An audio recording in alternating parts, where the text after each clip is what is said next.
Hello, hello. Welcome to the Morning Wrap. Happy Tuesday. We have so much to get to today. I'm Kalyna Estrinos, and let's start off with this. So self-driving cars have been a topic of conversation lately, but now Teamsters and their allies are protesting. We'll explain their efforts now to hit the brakes on some of those self-driving vehicles. We also have more breaking news to get to. Our assignment desk manager, Mark Liu, has details on a hazmat leak at a Coca-Cola plant. I saw this pop up this morning, so he's looking into it for us, and we'll have more with him in just a bit. Also, SAG-AFTRA and studio executives are resuming negotiations today after weeks of silence. So could this be the end of the strike? This strike, by the way, has been going on for more than 100 days. We'll check in on that as well. Plus, Michael Yo is here once again. It's been so long. Just kidding, only a couple weeks, but you're going to be my co-host later on in the show. And you have a show happening tomorrow here in town, so we're going to talk about that in just a bit too. And we are sticking with the double theme. We're talking with Yeardley Smith and Detective Dan about two true crime podcasts. Everyone's so obsessed with true crime, so we're going to talk to them in just a bit. It's really fascinating as well. But first, we want to head over to Paul Diano for a quick look at your forecast. I went outside today, Paul. It's you did? nice. They let you out? Yeah, they let me out of here. And what'd you think? It was lovely. Oh my gosh. It was not too hot, not too cold. It's great. It is a Goldilocks kind of day. Yeah, not hot, not cold. Temperatures just right. Perhaps going on the chilly side of things starting tomorrow. So let's enjoy today. Let's take a peek outside. Take you to Santa Monica. Always a great place to go. Lots of folks enjoying the boardwalk right now. The clouds have parted. It was a cloudy start. We are now enjoying partly cloudy skies. It is 69 degrees in Santa Monica. A sampling of your high temperatures today. Yeah, not hot, no 90s. No 60s, except right at the beach, Laguna Beach this afternoon, 68. Malibu may only hit 64, but 75 beautiful degrees with sunshine in Pasadena. 78 for you in Palmdale, 73 in downtown Los Angeles, Temecula, 76.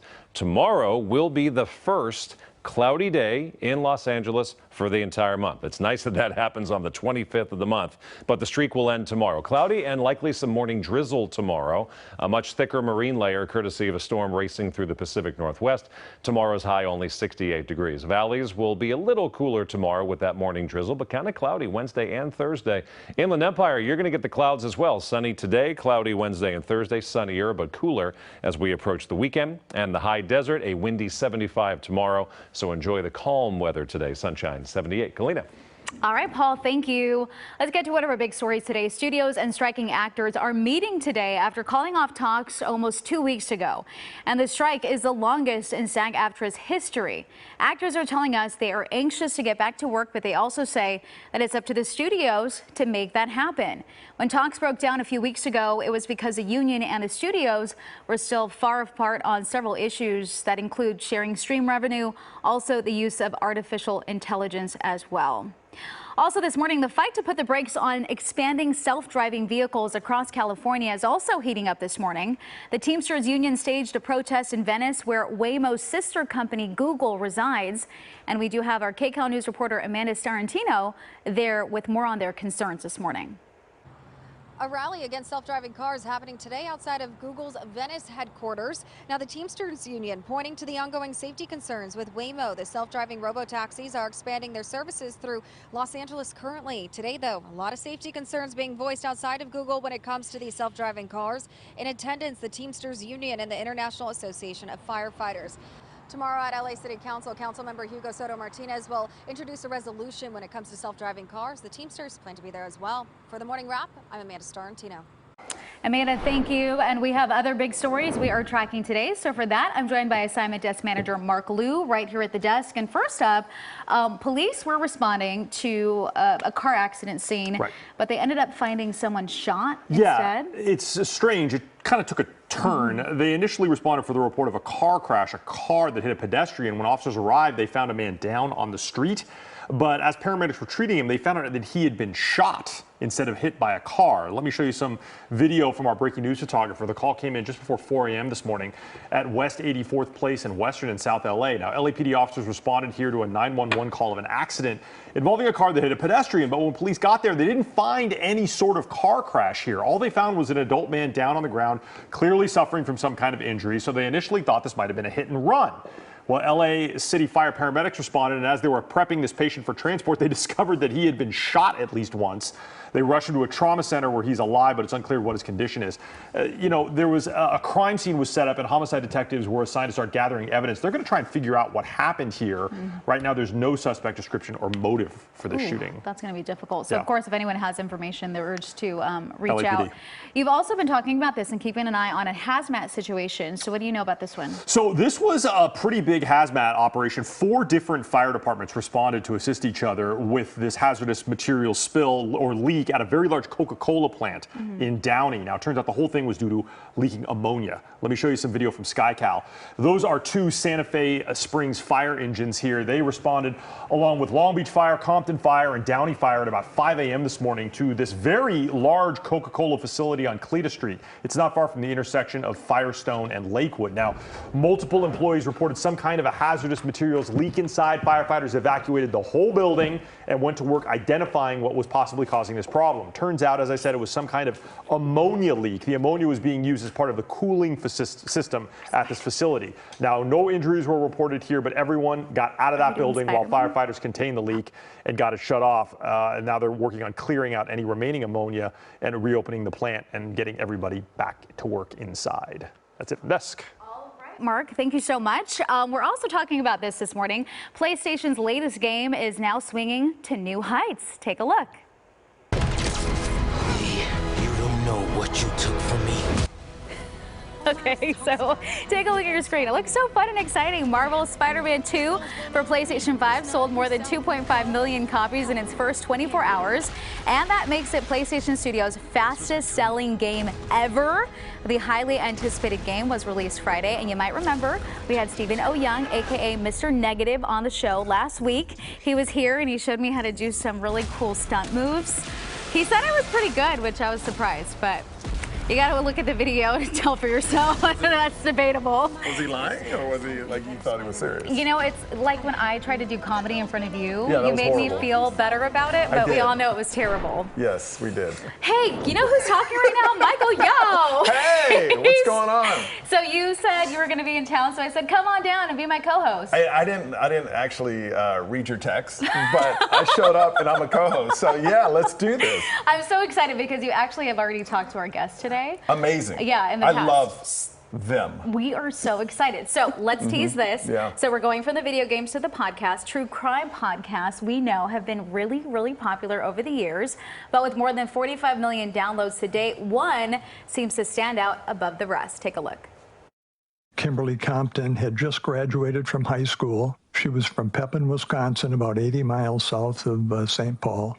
Got on a Greyhound bus, had just arrived at the bus depot. The first day of the rest of her life. That's right. Yeah. That's what it was. She went across the street for breakfast and unfortunately ended up sitting next to Paul Stefani at the counter. And they started talking, and she said she was just brand new to the city. And Stefani offered to show her around St. Paul and give her a tour. And later on, he admitted that 15 minutes later, she was dead.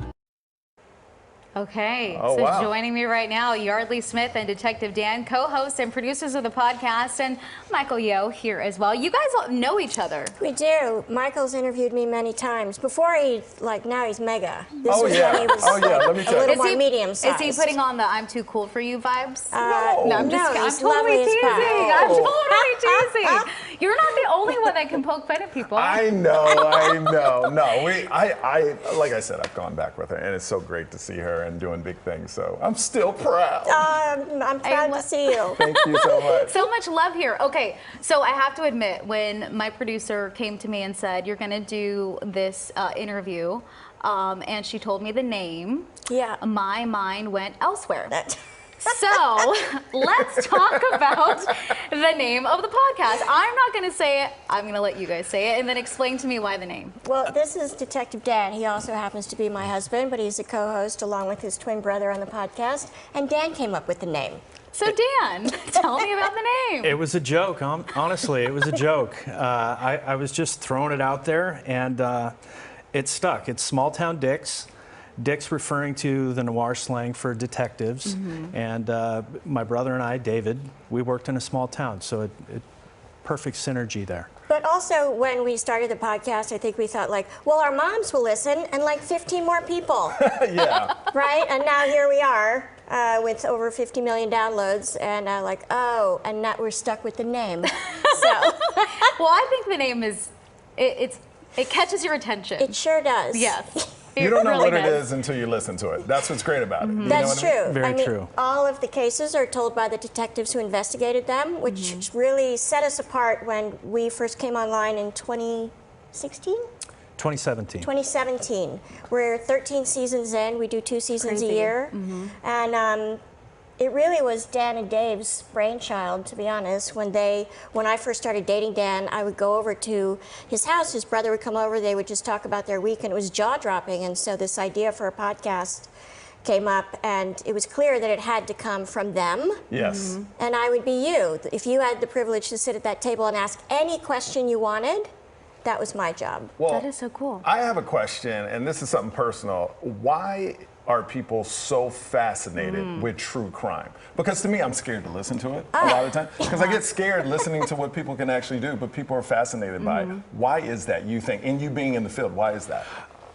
I wish I had the answer. I think that people want to know that there's a force out there of good to right the wrongs that are happening in the world. And I think people want to know about these crazy things that happen in the world, to what humans do to other human beings, and that that they can feel safe, that there are people out there that are going to right that wrong. That is so interesting. I'm with you. I feel like every time I listen, I get a little paranoid. But now that you put it in that perspective, it gives it a new light, right?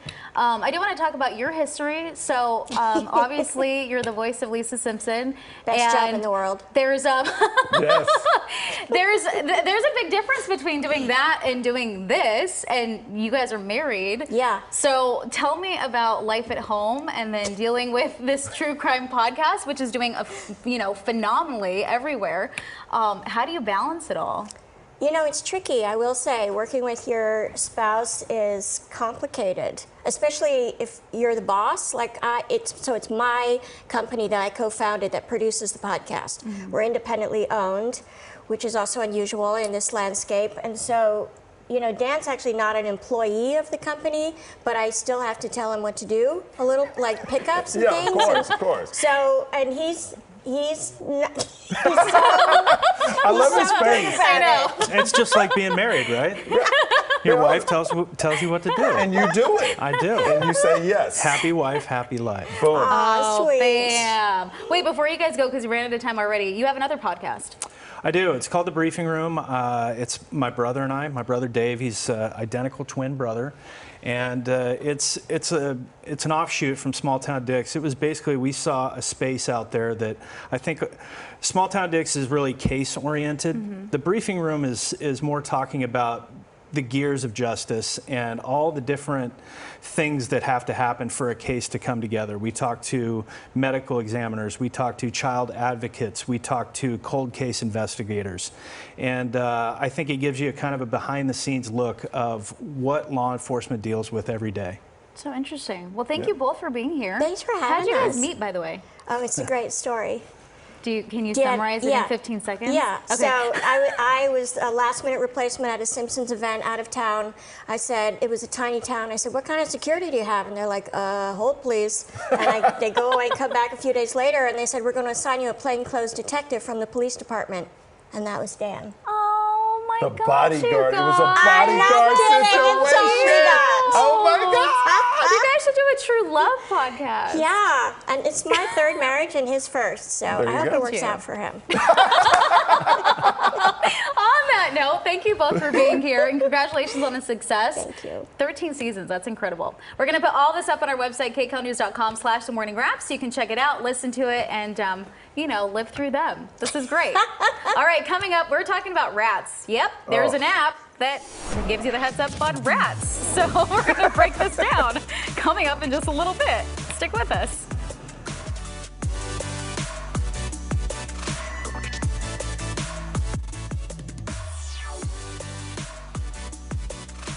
Welcome Welcome back to the morning wrap. We have What's the Buzz, and we have Mark. I almost said Paul. I'm tired. We have Mark. I'm we Mark. have That's Paul, him. and we have Michael Yo sticking around as my co-host today. Happy Paul Tuesday, is guys. so attractive. Look at him. He looks so good. I know. Very handsome, I He's always the said he He is is the very handsome handsome. man of the show. is. Mark is And also charming. very handsome too. And I owe you charming. And each charming, $20. yes. Yes. I owe you each 20, but I don't have that much cash on You me. Venmo me directly. Okay, that's right. We've got Handsome Venmo. Mark at Venmo.com. I love this.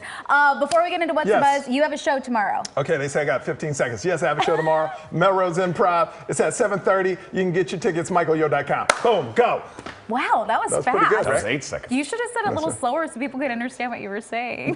michaelyo.com. Perfect. Okay, well, thank you for being here and spending time with us once again. We're going to break down what's trending online, and there's apparently a new update on a transit app.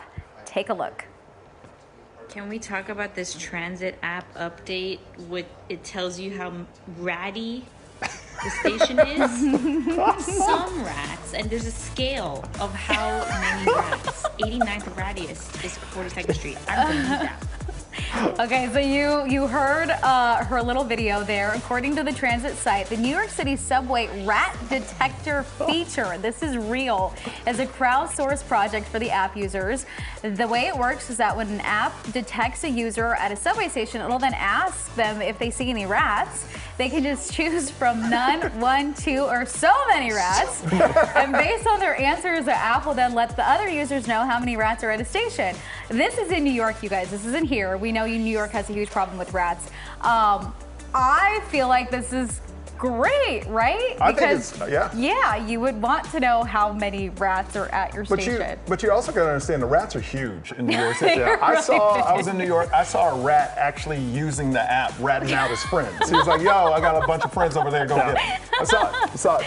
There's so many. Okay. I just love that at some point in the recent past, there were a couple of people that sat down in a room and was like, you know, we need an idea for a great app. What could we possibly build that would help people in New York? And one person was like, how about we have an app that tracks rats in the subway? And they were like, that's great. And then here we are. We have it. You know, I feel bad for those people that have to take a certain transit and then they look on the app and it's like, there's a million rats here, but you have to take it. So you're kind of just stuck with all the rats.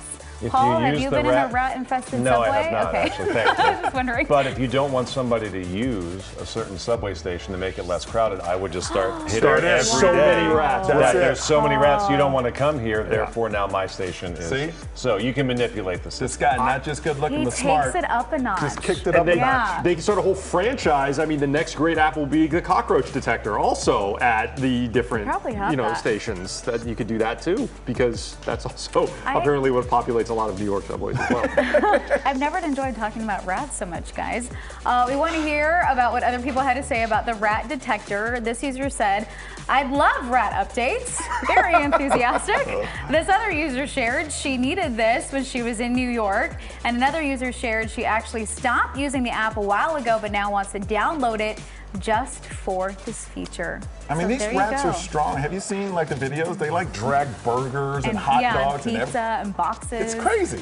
They saw sing one- at a few Yeah. places. Yeah. I mean, I also like they accept it. how the They accept app, it. the app goes from one rat or two rats or just so many. Yeah. They just take it right up to the top. That's they're it. There's no just- other choices. They're everywhere. Yeah. Yeah. That's Well, New York for you. there you go for New York, guys. Thank you so much for What's the Buzz. Really appreciate you. Don't go away.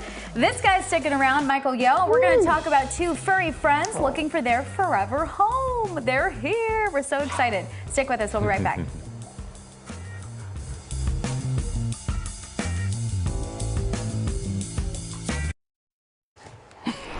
Welcome back to the Morning Wrap. It's time for our pet of the week. Today's rescue is Stacy Hope. Okay, so that rescue was founded this year by Isabel Sands, who's been placing dogs in forever homes for years. The rescue has helped hundreds of dogs and pet owners across the country, and they're providing veterinary care, training, and they're really trying to make sure that they have successful forever adoptions. So joining me right now, we have one of the trainers here with us. We have two wonderful dogs here, too. That over there is Min. And this is my good friend Nook. I love it. Thank you guys for joining us. This one's very active. Yeah, he's, But in a great way. And we Yeah. just got this dog bed, so I think, what's this one's name? Nigel. Nigel. I think Yeah. Nigel is just like, hey, you know what? Yeah. This is my dog bed. He's claiming the bed right Yeah. now. He's like, this is it. Do not touch it. This is mine. Leave it alone. I love this. Okay, so tell us a little bit about the two little guys that we got here. So here's Nigel, and that is Bruno. They're both from Stacy Hope Rescue. He had been in the shelter system for quite some time. He's 4-year-old, he's 6. And they're just, they're a happy-go-lucky type of dog. They do come with some behavior issue. That's the part I'm working with them. They've been with me for about over a month. Okay. And what you see here is the transformation. Oh, nice. These dogs were very, especially him, people cannot be that close to him. Touching him is very difficult. They say trauma live in the body. Yeah. Some of these dogs, before I cannot touch him while he was chewing on something. But gradually we start to build trust with them. And now what you see here is the transformation from where they used to be. Is this a total transformation, or are there still more steps till they get adopted to give to someone? So this is a major transformation from where they started. Yes. And so there's something. So there's certain thing that the potential adopter should know. Okay, For gotcha. instance, in order to deal with them, like him, he had resource guarding issue. So what I normally do, I wouldn't reach in here and grab that from him because that will, it probably incite him. I can, but then if he don't know you were to reach in there, he would try to guard that. So what I would do is I would just lead him away. Nigel, come here. Nigel. Good boy. Oh, we're running out of time. We only have 30 seconds left. So I want to make sure everyone knows where to go if they're interested in adopting. Yeah. So they can go on Instagram. They can look up Stacy Hope Rescue. This is where these dogs are being posted there. They can also go on my Instagram called Redemption Tail LLC. Perfect. Yeah. Thank you so much. We're Thank going to you so post this much. all on our website, kcalnews.com/themorningwrap. Thank you guys. Thank you. Bye.